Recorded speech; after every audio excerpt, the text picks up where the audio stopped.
Alors, ensuite, le quatrième bouquin que je vais vous présenter dans ce bilan lecture, c'est Ce que toujours veut dire de Lexa Hillier. Alors celui-ci, je vous en avais parlé si vous vous souvenez dans mon book haul du salon de Montreuil, puisque c'était une adorable cliente que je remercie encore une fois, même si il y a très peu de chances qu'elle passe par là, mais qui sait, un jour peut-être, que je remercie encore une fois, qui me l'avait offert. Je l'ai lu il y a 2 semaines, et alors, encore une fois, vous allez dire putain ça devient une manie chez elle.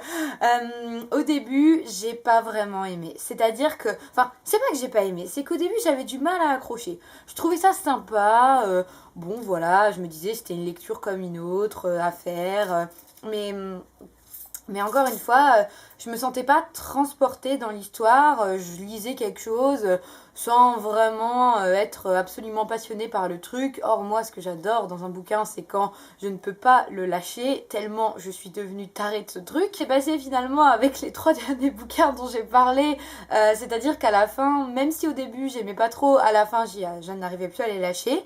Et là c'est pareil, c'est-à-dire qu'au début j'étais pas hyper dans le truc et en fait au final je l'ai adoré.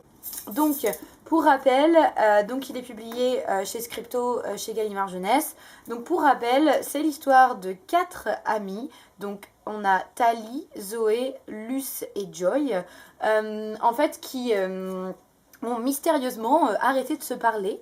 C'est-à-dire qu'elles étaient meilleures amies et en fait 2 ans plus tard on les retrouve et elles ne s'adressent plus la parole. Et en fait Joy convoque les 3 autres à une réunion, à la réunion annuelle de leur camp de vacances, là où elles passaient leurs étés quand elles étaient plus jeunes, et décide de leur faire à toutes les 4 un photomaton comme elles le faisaient dans le passé.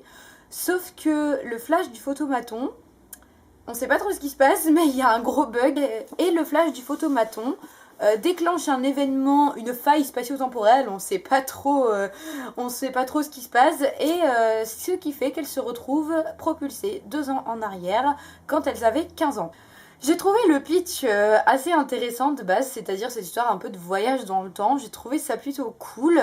Alors par contre au début j'arrivais pas bien à comprendre, c'est-à-dire que en fait, il y a des allers-retours aussi entre le passé et le présent, et en fait, ce bouquin se concentre vraiment sur le fait que tout ce qu'on fait dans le passé, évidemment, a une incidence dans ce qu'on va faire dans le présent, et c'est pour ça qu'il est dangereux de jouer avec le temps. L'événement se produit dans le passé, il va forcément influer sur ce qui se passera dans notre avenir. Or, si on a la capacité et la possibilité de revenir dans notre passé, et qu'on ne fait pas les choses exactement, et qu'on ne refait pas les choses exactement telles qu'elles se sont passées dans le passé, eh bien votre avenir risque de changer. C'est en tout cas vraiment la problématique de ce bouquin-là, et donc Joy, Tali, Zoé et Luce se retrouvent confrontées à ça, c'est-à-dire est-ce que je dois changer le passé ou est-ce que je dois refaire les choses exactement de la même façon que je les ai faites il y a 2 ans quand j'ai vécu ce passé pour la première fois ou pas. C'est une question qui est hyper intéressante évidemment, cette manipulation du temps, cette possibilité qu'on a de changer les choses. Et en fait c'est un bouquin qui aborde aussi plein de problématiques hyper intéressantes forcément, et plutôt reliées à l'adolescence. Le premier baiser, l'orientation sexuelle, la première fois, les vacances au camp, l'amitié, enfin c'est des choses en fait qui sont vraiment intéressantes, et c'est pour ça je pense que quand j'en avais parlé avec cette cliente au salon de Montreuil et avec d'autres personnes, on me disait que ça faisait penser à 4 filles et un jean. C'est un peu un genre de roman initiatique en fait. Enfin, pas dans le sens roman initiatique, genre voyage du héros pour apprendre sur lui-même. Non, roman initiatique dans le sens où là, on vous propose en fait de revivre ce qui s'est passé l'année des 15 ans de ces 4 filles-là. Donc, c'était pas mal. Vraiment, c'était vraiment pas mal. En tout cas jusqu'aux 2 tiers on va dire, et le dernier tiers, mon dieu mais qu'est-ce que c'était génial. J'étais complètement prise dans le truc et j'ai pleuré toutes les larmes de mon corps. Je vous dis pas pourquoi, non je plaisante, j'ai pas pleuré toutes les larmes de mon corps, mais j'étais vraiment très très très très triste et très émue par la fin de ce bouquin. Encore une fois ça remue pas mal d'émotions, c'est un bouquin qui est extrêmement touchant et qui fait appel à des souvenirs et à des choses qu'on connaît tous finalement. C'est un bouquin aussi qui se focalise énormément sur la thématique de l'été et moi c'est une thématique que j'ai toujours beaucoup aimée dans la littérature jeunesse. Une saison qui séduit vraiment beaucoup d'auteurs pour mettre en place leur bouquin. Alors c'est vrai qu'après l'été c'est une saison qui est souvent pleine de lumière et pleine de promesses et généralement c'est pendant les étés que les filles basculent, enfin en tout cas dans les romans c'est comme ça que ça se passe. J'ai vraiment bien aimé cette idée du voyage temporel. J'ai aussi beaucoup aimé découvrir les caractères des 4 filles, même si j'ai trouvé que les caractères étaient bien détaillés, mais ça aurait pu être encore plus poussé, qu'on apprenne plus à les connaître. Bon après par exemple les filles de 4 filles indiennes, Lena, Bridget, Tibi et Carmen, on les connaît bien parce qu'il y a eu plein de tomes et que au fil des tomes on a appris à les connaître. Là il y avait qu'un seul tome, c'est vrai que c'est plus compliqué à mettre en place puisque c'est un one shot, mais bon. J'ai trouvé que sur certains points, ça aurait mérité d'être plus fouillé. J'aurais bien aimé en apprendre davantage sur les filles, sur leur passé. Après, c'est un bouquin qui m'a vraiment touchée. C'est-à-dire que j'ai vraiment aimé, en particulier les dernières pages. Vraiment, c'est un bouquin qui m'a vraiment touchée et j'ai vraiment trouvé ça très beau. Je vous le recommande. Ne vous laissez pas convaincre par les premières pages.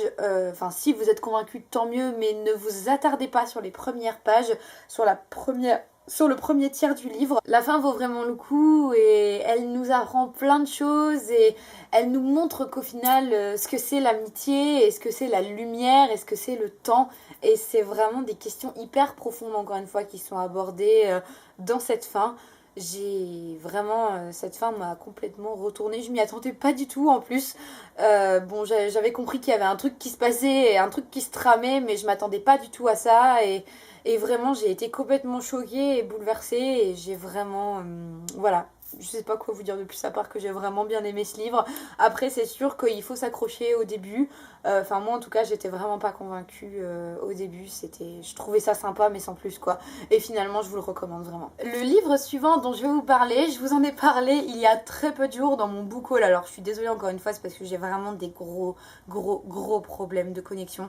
Donc, j'ai du mal à poster mes vidéos en temps et en heure. Je suis désolée. J'aimerais vraiment... Je fais vraiment cette petite parenthèse juste pour vous dire que j'aimerais vraiment réussir à poster une vidéo par semaine. C'est vraiment ce que j'aimerais faire, une vidéo beauté, une vidéo bouquin ou 2 vidéos bouquin, 2 vidéos beauté, enfin n'importe. La vidéo en tout cas que j'ai tournée, que j'ai montée et que j'ai eu envie de partager avec vous.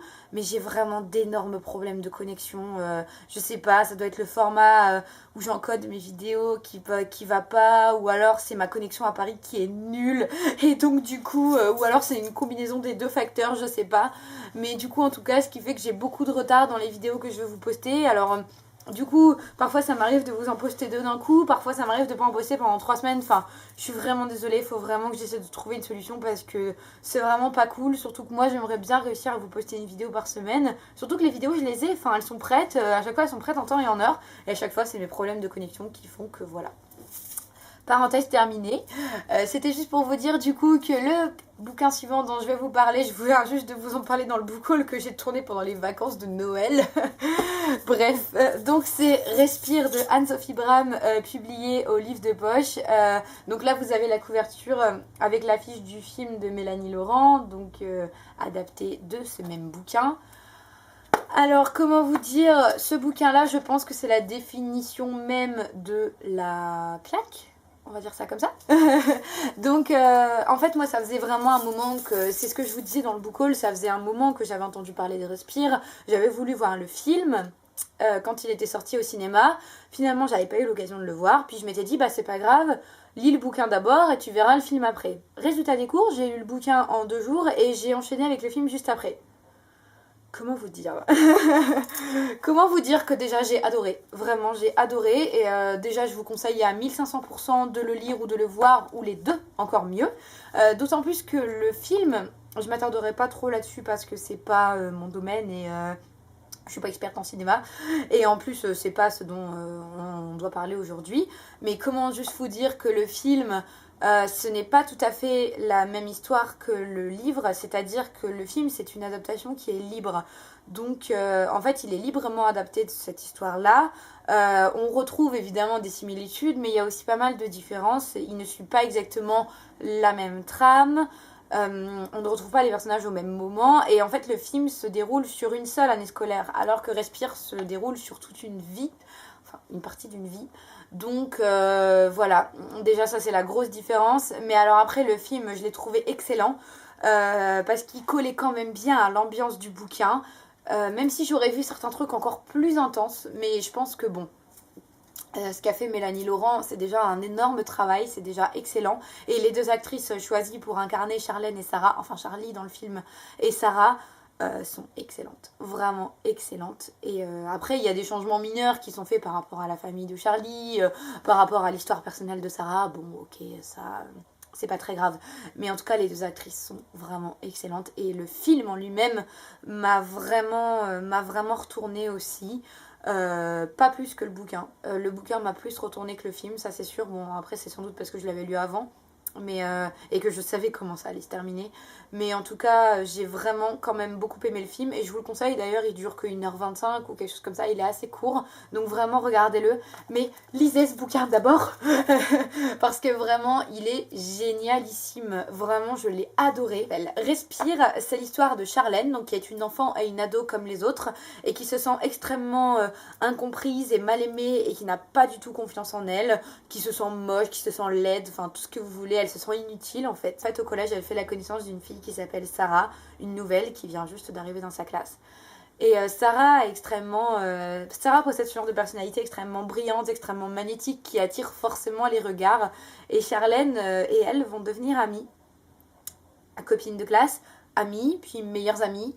C'est le début d'une longue et très très forte amitié qui va se nouer entre elles deux. Et en fait, Respire, c'est l'histoire de cette amitié de Charlène et de Sarah. Une amitié qui va pourtant vite tourner au cauchemar. Donc je vous dis pas pourquoi parce que j'ai pas l'intention de vous spoiler le bouquin. C'est-à-dire qu'on passe de l'émerveillement au cauchemar, au désespoir et à l'horreur absolue dans cette amitié-là, dans cette relation qui est tellement forte et tellement intense et tellement passionnelle et fusionnelle, enfin tout ce que vous voulez. Là, Anne-Sophie Bram, elle va déployer aussi une palette d'émotions, tout comme je vous le disais tout à l'heure pour Le ciel est partout, mais sauf que là, c'est la palette des émotions, de l'amitié et des relations humaines, mais c'est tellement intéressant, enfin je veux dire, c'est... Encore une fois, les relations humaines, c'est quelque chose qu'on connaît tous, c'est quelque chose qu'on partage tous, et on sait tous à quel point les relations humaines, c'est compliqué.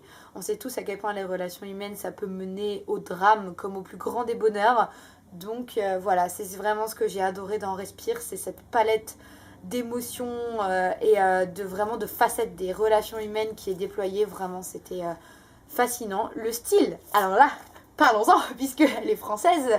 Le style est génial, c'est hyper bien écrit. Vraiment, c'est hyper bien écrit. C'est avec plein d'images, mais en même temps, c'est écrit aussi avec une simplicité, mais pas dans le mauvais sens du terme, juste une simplicité dans le sens où Anne-Sophie Bram se concentre sur la réalité la plus pure et la plus nue des choses en fait. Elle se concentre vraiment sur la réalité et sur l'intensité des choses telles que Charlène les voit. Le monde de Charlène, c'est vraiment le monde vu à travers les yeux de Charlène. Et que dire du personnage de Sarah? Moi, elle m'a vraiment fascinée dès qu'elle est arrivée et jusqu'à la fin...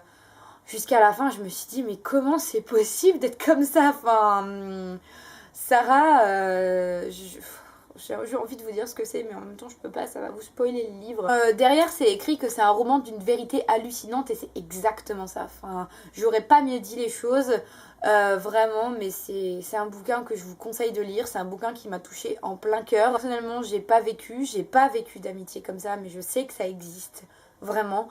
Et j'imagine tellement à quel point ça doit être horrible, tellement à quel point ça doit être affreux, parce que là, dans ce bouquin-là, vous ne pouvez pas faire autrement que de vous sentir à la place de Charlène, d'autant plus le bouquin est écrit à la première personne, donc c'est comme si Charlène vous parlait. Autant vous dire que quand elle vous dit des choses affreuses, c'est pas facile à encaisser, et vous êtes devant le livre genre, mon Dieu, mais qu'est-ce que tu dis là? Donc voilà, mais en même temps... j'ai ressenti, enfin, c'est compliqué à dire en fait, parce que j'ai ressenti de la pitié pour Charlène, mais en même temps, elle cherchait pas à susciter la pitié. Enfin, encore une fois, je pense pas que c'était non plus l'intention de l'auteur. L'auteur, elle voulait juste dire la vérité, elle voulait juste montrer ce qui se passe dans ces cas-là quand on se trouve embarqué dans une amitié comme ça. Et j'ai trouvé ça génial, parce que le bouquin cherche pas à nous tirer des larmes ou je sais pas quoi en mode ma vie est horrible, gna gna, tout ça. Non, c'est pas du tout ça. Ça part juste d'un constat. Charlène trouve qu'elle a une vie nulle. Et en fait, l'arrivée de Sarah va profondément bouleverser et changer sa vie. Enfin, c'est même plus que bouleverser, je crois qu'il faudrait un mot plus fort. Et, euh, et voilà, tout va radicalement changer pour elle. Et dans ce bouquin-là, bah, on comprend ce qui lui arrive. Et encore une fois, c'est un bouquin extrêmement intense et je vous le conseille. Vraiment, vraiment, vraiment. Je vous conseille de le lire. S'il y a un bouquin par lequel vous devez commencer dans tous les livres dont je vous parle depuis le début, c'est celui-ci. En plus, il est court. Vraiment, il est court. Il fait même pas 200 pages. Donc voilà, franchement, lisez-le. Il me reste deux bouquins dont je dois vous parler. Donc le premier, c'est Neige de Maxence Fermine. Donc c'est un bébé livre parce qu'il est tout fin. C'est l'histoire en fait d'un jeune poète dans le Japon du 19e siècle qui s'appelle Yuko et qui a choisi sa voie, c'est-à-dire qu'il a décidé d'être poète au lieu de devenir guerrier ou samouraï. Et en fait, il va partir chercher l'enseignement d'un vieux maître qui a été samouraï par le passé et qui est ensuite devenu poète et qui est aveugle, qui s'appelle Maître Soseki. Et en fait, le bouquin, c'est juste l'histoire de l'apprentissage de Yuko. Donc, Maître Soseki va l'initier à l'art très subtil et très raffiné du haïku. Vous savez, les très courts poèmes japonais en même pas 3 lignes. Il va également en profiter pour lui raconter son histoire, son passé. Et entre ces deux hommes va se dessiner l'image d'une femme qui est morte, disparue dans la neige. Donc, je ne vous en dis pas plus parce que c'est assez compliqué de résumer un bouquin aussi court, mais lisez-le parce que c'est écrit dans une langue tellement magnifique. C'est un petit bijou ce livre, il se lit extrêmement rapidement. Et c'est écrit dans une langue tellement épurée, tellement concise et en même temps tellement subtile et tellement douce et tellement délicate. Les mots sont sublimissimes, ils sont choisis avec le plus grand soin et vraiment, vraiment c'est juste magnifique. Lisez-le en hiver. Si je peux vous conseiller une chose, c'est lisez-le en hiver, donc c'est-à-dire lisez-le maintenant ou attendez l'année prochaine. Mais ne lisez, enfin, je me vois pas trop vous dire de lire ça sur la plage, vraiment pas, parce que ça fait appel à tout un imaginaire de la glace, de la neige, du froid, du gel. Oui, bravo Hélène, puisque le livre s'appelle Neige. Et non, vraiment, lisez-le en hiver. Vous vous prenez 1 heure, vous vous calez, vous lisez ça, parce que vraiment, il est magnifique. C'est juste un petit bijou, ce livre. Il est sublimissime. Toute une histoire, en fait, qui tourne autour de la simplicité, de la pureté, et en fait, du blanc et du noir contre les couleurs. Il y a vraiment tout un univers et un imaginaire qui se déploie devant vos yeux, et vraiment, c'est sublimissime. Donc, j'ai juste un mot à dire, c'est lisez-le. Enfin, le dernier bouquin dont je vais vous parler aujourd'hui, c'est A comme aujourd'hui de David Lévitan. Donc, c'est un bouquin dont j'avais beaucoup entendu parler, donc qui a été publié pareil chez Paul Fiction, chez Gallimard Jeunesse. C'est un bouquin dont j'avais beaucoup entendu parler, et un auteur aussi dont j'avais beaucoup entendu parler, puisqu'il a notamment collaboré avec John Green. Et en fait, je l'ai pareil acheté au Salon de Montreuil, je vous l'avais présenté dans mon book haul. Et bah encore une fois, au début, j'ai pas aimé. Enfin, j'ai pas vraiment accroché, j'ai pas réussi à rentrer dedans. Pareil, je tournais les pages, je me disais bon ok c'est cool. Et là par contre, la révélation a eu lieu beaucoup plus rapidement que pour les autres bouquins, c'est-à-dire que au bout d'une 50aine de pages, ça y est, j'étais dedans. J'étais partie et je l'ai lu en 2 après-midi. Voilà, j'ai adoré ce bouquin, vraiment. Donc A comme aujourd'hui, c'est l'histoire de A, qui en fait est quelque chose. On ne sait pas trop ce que c'est, une âme, un fantôme, une entité, on ne sait pas, un cerveau, on ne sait pas trop ce que c'est. En tout cas, A se réveille chaque matin dans un corps différent. Et chaque jour, il recommence une nouvelle vie dans un corps. C'est-à-dire qu'il prend la place d'un hôte, comme il l'appelle, pour vivre sa journée. Et sauf qu'il ressent, en fait, ce que cet hôte a vécu dans son passé, ce que cet hôte a vécu la veille. Il a accès à toute sa mémoire, il a accès à toutes ses relations. Et il a accès à toutes les sensations. C'est-à-dire que par exemple, un matin, il se réveille dans le corps d'une fille qui a trop fait la fête la veille et donc il a la gueule de bois. Ou alors un jour, il se réveille dans le corps d'une dépressive. Un jour, il se réveille même dans le corps d'un accro à l'héroïne.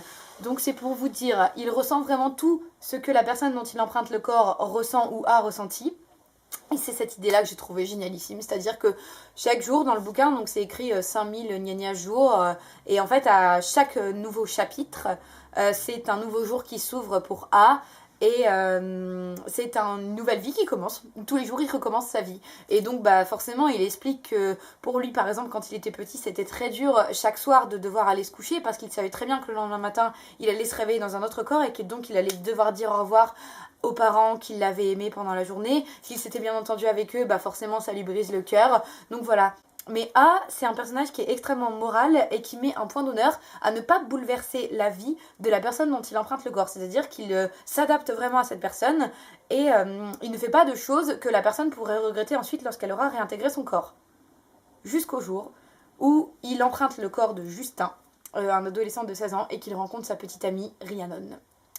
Et là, A vient de croiser une personne avec qui il a envie de rester pour le restant de ses jours. Sauf que évidemment, quand on change de corps tous les jours, c'est pas facile de nouer une relation durable. Voilà, donc c'est vraiment la problématique et l'histoire de ce bouquin-là, c'est comment A et Rhiannon vont pouvoir être ensemble, ou ne pas l'être d'ailleurs. Donc voilà, je ne vous en dis pas plus parce que je ne veux pas spoiler le livre, mais en tout cas, sachez que moi, c'est un bouquin qui m'a vraiment beaucoup fait rire. Enfin, ça m'a fait rire et en même temps, ça m'a fait sourire et en même temps, ça m'a ému parce que c'est drôle en fait de voir ce changement d'identité permanent, ce changement d'identité quotidien. Enfin, c'est hyper intéressant à voir, c'est hyper psychologique. Enfin, j'ai trouvé ça vraiment super intéressant. Mais alors par contre, bah évidemment, la vie de A finalement c'est quand même une vie tragique parce qu'il est condamné à revivre chaque jour une nouvelle existence, mais dans un corps différent auquel il ne peut pas s'attacher. Donc forcément, il peut s'attacher à personne dans ces conditions et c'est hyper compliqué. Donc il va tout mettre en œuvre pour continuer à avoir Rhiannon malgré un changement de corps, ce qui va donner lieu à des situations assez intéressantes. Du coup, voilà, c'est un bouquin moi que j'ai vraiment beaucoup aimé lire. C'était hyper divertissant, c'était hyper intéressant. Et encore une fois, c'est une problématique et une idée qui sont super originales et vraiment hyper intéressantes. En fait, il a vraiment une perspective qui est extrêmement différente du monde chaque jour et c'est vraiment cette palette entière, tous ces prismes et toutes ces visions du monde qui sont montrées à travers ses yeux qui sont vraiment hyper intéressantes quoi. Vraiment, c'était vraiment super cool de pouvoir chaque jour... C'est comme si chaque jour on se réveillait comme A dans la peau d'une autre personne et c'est comme si on avait l'occasion de vivre une nouvelle vie différente chaque jour. Enfin en tout cas, moi c'est comme ça que je l'ai ressenti et j'ai vraiment beaucoup aimé ce livre donc je vous le conseille aussi. Voilà, c'est terminé pour ce bilan lecture. Alors j'espère que ça vous a plu, j'espère que ça vous aura donné aussi des idées de lecture. Alors sachez que tous les livres que je vous ai présentés aujourd'hui, ce sont tous des coups de cœur. Alors après certains à plus forte échelle que d'autres, mais positifs que je tire de ces mois de janvier et de février car j'ai vraiment fait de superbes lectures, vraiment des choses qui m'ont bouleversée, qui m'ont retournée. Enfin vraiment là, comme aujourd'hui, encore une fois, c'est aussi un bouquin qui m'a pris aux tripes et j'ai vraiment aimé ça et jusqu'à la fin, c'était un page turner, j'arrivais plus à le lâcher, enfin c'était terrible.